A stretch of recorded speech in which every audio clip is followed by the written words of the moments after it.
If you're trying to connect to Phantom Wallet for faster swaps or Solana-based transfers, it's not as direct as MetaMask, but it's totally doable and secure.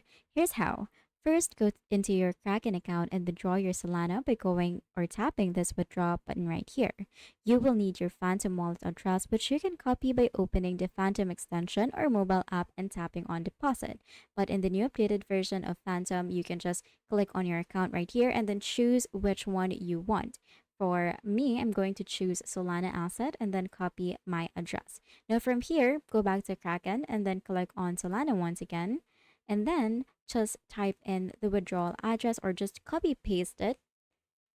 And then from there, just add an address nickname. I'm just going to type in a Phantom. After that, click on add withdrawal address. Now it's going to prompt you or it's going to send you an email to confirm this address.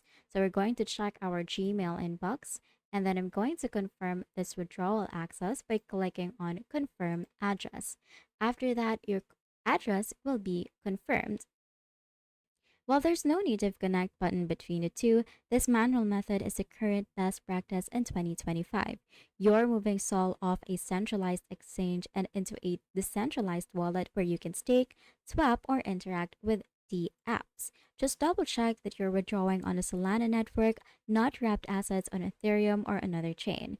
Mistakes here can mean losing funds. Now, from here, you can type in the Solana that you want and it will be immediately transferred to your Phantom wallet. So while it's not a direct integration, it's still super fast, secure, and effective. And now you know how to do it right here on How To Literally.